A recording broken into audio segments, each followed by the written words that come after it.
வணக்கம் மாணவ செல்வங்களே, நான் கண்மணி.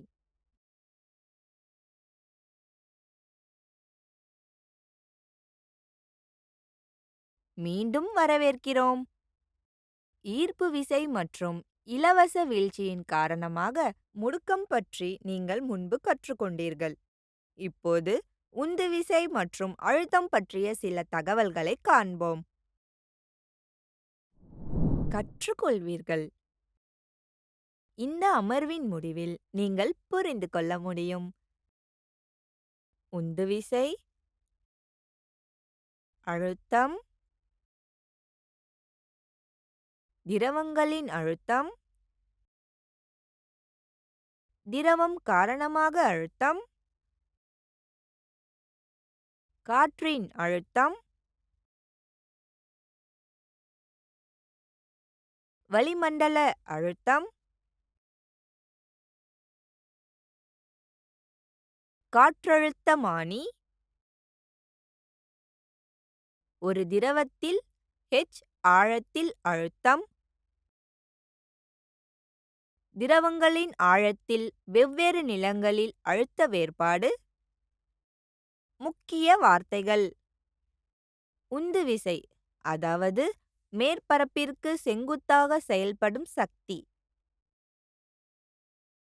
அழுத்தம், அதாவது ஒரு பகுதிக்கு மேற்பரப்பில் செலுத்தப்படும் விசை. வளிமண்டல அழுத்தம். காற்றழுத்தமானி, அதாவது வளிமண்டல அழுத்தத்தை அளவிடுகிறது. அமர்வை தொடங்குவதற்கு முன் இந்த கருத்து வரைபடத்தை பார்ப்போம்.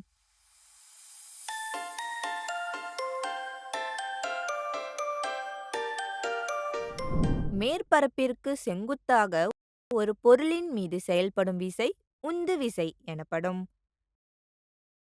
பின்வரும் சூழ்நிலைகளை கருத்தில் கொண்டு உந்துதலை புரிந்து கொள்ள முயற்சிப்போம். அறிக்கைத்தாள் பலகையில் ஒரு போஸ்டரை சரி செய்ய விரும்புகிறீர்கள் என்று வைத்துக்கொள்வோம். இதை செய்ய பலகையில் உங்கள் விரலால் வரைதல் ஊசிகளை அழுத்த வேண்டும்.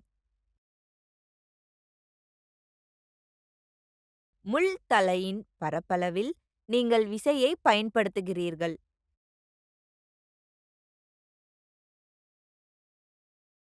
இந்த விசை பலகையின் பரப்பளவிற்கு செங்குத்தாக இயக்கப்படுகிறது. உந்துதலை பற்றி மேலும் புரிந்து கொள்ள மற்றொரு சூழ்நிலையை பார்ப்போம். நீங்கள் தளர்வான மணலில் நிற்கிறீர்கள் என்று வைத்துக்கொள்வோம். உங்கள் கால்கள் மணலில் ஆழமாக செல்கின்றன. இப்போது மணலில் படுத்துக் கொள்ளுங்கள். உங்கள் உடல் மணலில் அவ்வளவு ஆழமாக செல்லாது என்பதை நீங்கள் காண்பீர்கள். இரண்டு சந்தர்ப்பங்களிலும் மணலின் மீது செலுத்தப்படும் விசை உங்கள் உடலின் எடையாகும். எடை என்பது செங்குத்தாக கீழ்நோக்கி செயல்படும் விசை என்பதை நீங்கள் அறிந்துள்ளீர்கள். இங்கே விசை மணலின் மேற்பரப்பில் செங்குத்தாக செயல்படுகிறது. நீங்கள் தளர்வான மணலில் நிற்கும்போது விசை, அதாவது உங்கள் உடலின் எடை உங்கள் கால்களின் பரப்பளவிற்கு சமமான பகுதியில் செயல்படுகிறது.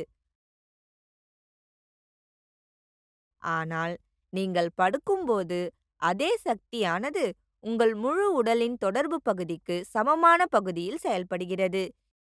இது உங்கள் கால்களின் பகுதியை விட பெரியது.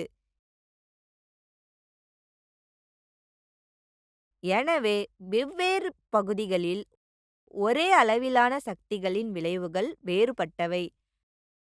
மேலே உள்ள நிகழ்வுகளில் உந்து விசை அதேதான், ஆனால் விளைவுகள் வேறு. எனவே உந்துதலின் விளைவு அது செயல்படும் பகுதியை பொறுத்தது.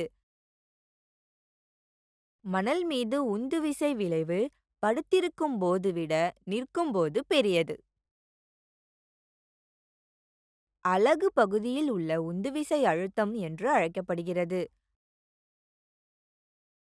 அழுத்தம் ஈடு உந்துதல் அல்லது பகுதி. உந்துதல் மற்றும் பகுதியின் SI அலகுக்கு பதிலாக SI அழுத்தத்தின் அலகு N அல்லது M மேலிலக்கம் 2 அல்லது பாஸ்கல் பா ஆக பெறுகிறோம். ஒரு சிறிய பகுதியில் செயல்படும் விசை ஒரு பெரிய அழுத்தத்தை செலுத்துகிறது. மேலும் ஒரு பெரிய பகுதியில் செயல்படும் விசை சிறிய அழுத்தத்தை செலுத்துகிறது. நகத்தின் நுனி கூர்மையாக இருப்பதற்கு இதுவே காரணம்.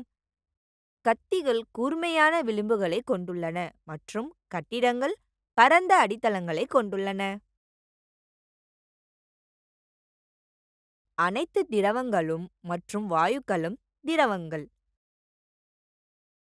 ஒரு திடமானது அதன் எடையின் காரணமாக ஒரு மேற்பரப்பில் அழுத்தத்தை செலுத்துகிறது. இதேபோல் திரவங்களுக்கு எடை உள்ளது. மேலும் அவை திரவத்தின் அனைத்து திசைகளிலும் மற்றும் அனைத்து புள்ளிகளிலும் அழுத்தத்தை செலுத்துகின்றன. திரவத்தின் எந்தவொரு வரையறுக்கப்பட்ட வெகுஜன திரவத்திலும் செயல்படுத்தப்படும் அழுத்தம் அனைத்து திசைகளிலும் மாறாமல் பரவுகிறது. ஒரு பலூனை ஒரு பாத்திரத்தில் தண்ணீருக்குள் மூழ்கடித்தால் அது உடனடியாக மேலே வந்து தண்ணீரில் மிதக்கும். நீர் மேல்நோக்கி அழுத்தத்தை செலுத்துகிறது என்பதை இது காட்டுகிறது. திரவ அழுத்தம் பக்கவாட்டு பக்கங்களிலும் செயல்படுகிறது. தண்ணீர் உள்ள பாட்டிலை ஓரங்களில் துளைத்தால் தண்ணீர் வேகமாக வெளியேறுவதை காணலாம். காற்றின் அழுத்தம் பற்றிய கருத்தை புரிந்து கொள்ள ஒரு செயல்பாட்டை பார்ப்போம். ஒரு கண்ணாடி டம்ளரை எடுத்து அதன் அடியில் சிறிது பருத்தியை ஒட்டவும். கொள்கலனின் அடிப்பகுதி வரை தலைகீழான தண்ணீரில் மூழ்க வைக்கவும். டம்ளரை தண்ணீரிலிருந்து வெளியே எடுக்கவும்.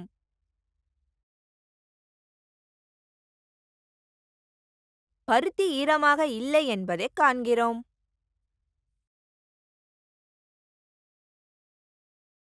டம்ளரில் இருக்கும் காற்றினால் தண்ணீரின் மீது செயல்படுத்தப்படும் காற்றின் விசையால் ஏற்படுகிறது மற்றும் டம்ளரில் தண்ணீர் நுழைவதை நிறுத்துகிறது. ஒரு அலகு நீரின் மீது இந்த விசை காற்றின் அழுத்தம் ஆகும். பூமியில் உள்ள அனைத்து பொருட்களும் நிலையான வளிமண்டல அழுத்தத்திற்கு உட்பட்டவை. வளிமண்டல அழுத்தம் என்பது பூமியின் ஒரு அலகு பரப்பளவில் வளிமண்டல காற்றினால் செலுத்தப்படும் விசை அல்லது உந்து விசை என வரையறுக்கப்படுகிறது. வளிமண்டல அழுத்தம் ஈடு வட்ட அடைப்புக்குறிக்குள் வளிமண்டலத்தின் விசை அல்லது வட்ட அடைப்புக்குறிக்குள் பூமியின் மேற்பரப்பு பகுதி. இங்கே விசை எடை என்றும் எழுதலாம். வளிமண்டல அழுத்தம் ஈடு வட்ட அடைப்புக்குறிக்குள் வளிமண்டலத்தின் எடை அல்லது வட்ட அடைப்புக்குறிக்குள் பூமியின் மேற்பரப்பு. எடை ஈடு நிறை பெருக்கல் முடுக்கம், அதாவது கிராம். வளிமண்டல அழுத்தம் ஈடு வட்ட அடைப்புக்குறிக்குள் வளிமண்டலத்தின் நிறை பெருக்கல் g அல்லது வட்ட அடைப்புக்குறிக்குள் பூமியின் மேற்பரப்பு. நிறை ஈடு அடர்த்தி பெருக்கல் தொகுதி. வளிமண்டல அழுத்தம் ஈடு வட்ட அடைப்புக்குறிக்குள் வளிமண்டலத்தின் சராசரி அடர்த்தி பெருக்கல் வட்ட அடைப்புக்குறிக்குள் வளிமண்டலத்தின் அளவு பெருக்கல் g, அதாவது வட்ட அடைப்புக்குறிக்குள் பூமியின் மேற்பரப்பு. தொகுதி ஈடு பரப்பளவு பெருக்கல் உயரம். சராசரி அடர்த்தி p வட்ட அடைப்புக்குறிக்குள் rho. வளிமண்டல அழுத்தம் ஈடு வட்ட அடைப்புக்குறிக்குள் p பெருக்கல் வட்ட அடைப்புக்குறிக்குள் பூமியின் மேற்பரப்பு பெருக்கல் வட்ட அடைப்புக்குறிக்குள் வளிமண்டலத்தின் உயரம் பெருக்கல் g வட்ட அடைப்புக்குறிக்குள் பூமியின் மேற்பரப்பு. வளிமண்டல அழுத்தம் ஈடு p பெருக்கல் வளிமண்டலத்தின் உயரம் வட்ட அடைப்புக்குறிக்குள் h பெருக்கல் g. வளிமண்டல அழுத்தம் ஈடு p பெருக்கல் h பெருக்கல் g. p 0 ஈடு phg.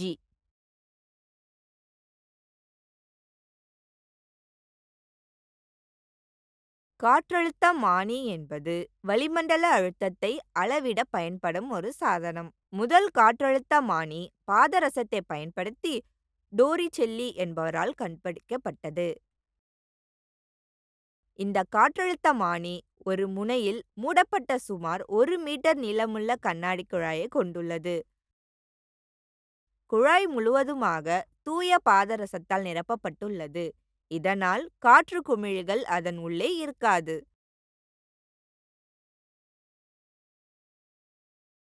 குழாயின் திறந்த முனை ஒரு கட்டை விரலால் மூடப்பட்டு பாதரசத்தின் கிண்ணத்தில் தலைகீழாக மாற்றப்படுகிறது.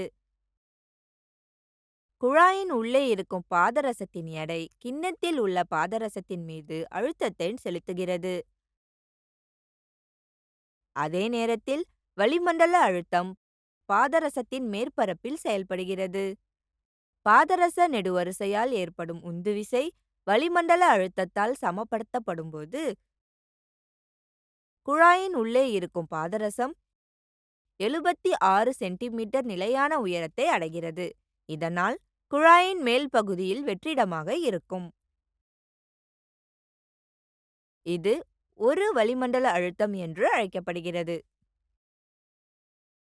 பி அடர்த்தி கொண்ட திரவம் மற்றும் ஏ என்ற குறுக்குவெட்டு பகுதியின் திரவத்தின் மேற்பரப்பிலிருந்து உயரமான H ஒரு உருளை நெடுவரிசை கொண்ட கொள்கலனை கருத்தில் கொள்வோம். திரவ நெடுவரிசையின் அளவு V ஈடு ஆ. நிறை ஈடு தொகுதி பெருக்கல் அடர்த்தி M ஈடு A Hp. எடை ஈடு mg ஈடு AHPG. நீர்நிரலில் செயல்படும் சக்திகள்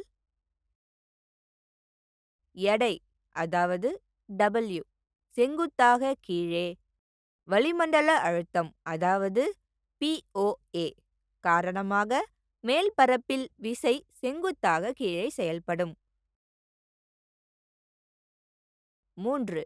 திரவத்தின் நிலையான அழுத்தம் அதாவது PA செங்குத்தாக மேலே செயல்படுவதால் நெடுவரிசையின் கீழ் மேற்பரப்பில் விசை. நியூட்டனின் விதியிலிருந்து நாம் பெறுகிறோம். PA ஈடு POA கூட்டல் W. W ஈடு AHPG என்பது நமக்கு தெரியும். PA ஈடு POA கூட்டல் AHPG. இரண்டு பக்கங்களிலிருந்தும் A ரத்து செய்தால் நாம் பெறுகிறோம் P ஈடு PO கூட்டல் HPG. நிலையான ஆழத்தில் திரவத்தின் உள்ளே அழுத்தம் நிலையானது என்று அர்த்தம். குறுக்கு வெட்டு பகுதி A உடன் உயரமான H திரவத்தின் உருளை நெடுவரிசையை கருத்தில் கொள்வோம். மேலும் 80 திரவத்தின் அடர்த்தியாக இருக்கட்டும். ஆழம் H1 இல் திரவத்தில் உள்ள அழுத்தம் P1 ஆகும். P1 ஈடு PO கூட்டல் H1PG.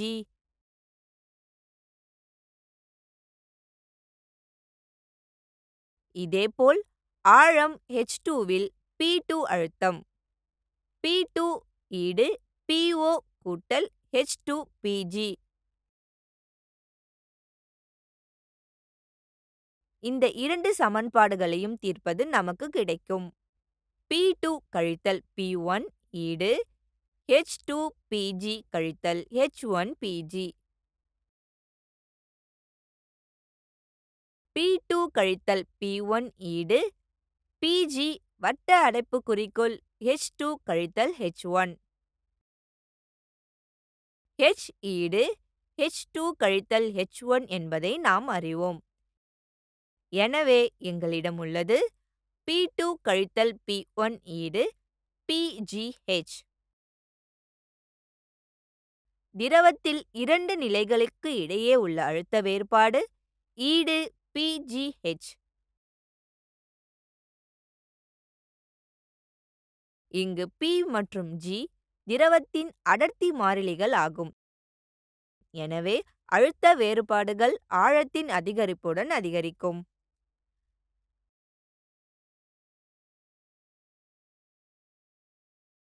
நினைவில் வைத்துக் கொள்ளுங்கள். 1.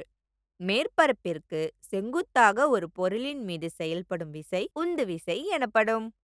2. அலகு பகுதியின் உந்துவிசை அழுத்தம் என்றும் அதன் SI அலகு N அல்லது M மேலிலக்கம் 2 அல்லது PA ஆகும். அழுத்தம் ஈடு உந்துதல் அல்லது பகுதி.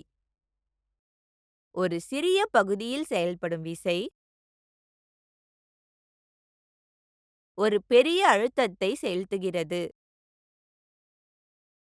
எந்த ஒரு வரையறுக்கப்பட்ட வெகுஜன திரவத்திலும் செலுத்தப்படும் அழுத்தம் அனைத்து திசைகளிலும் மாறாமல் பரவுகிறது. வளிமண்டல அழுத்தம் என்பது ஒரு அலகு மேற்பரப்பில் வளிமண்டல காற்றினால் செலுத்தப்படும் விசை அல்லது உந்து விசை என வரையறுக்கப்படுகிறது. வளிமண்டல அழுத்தம் வட்ட அடைப்புக்குறிக்குள் PO ஈடு P பெருக்கல் H பெருக்கல் G.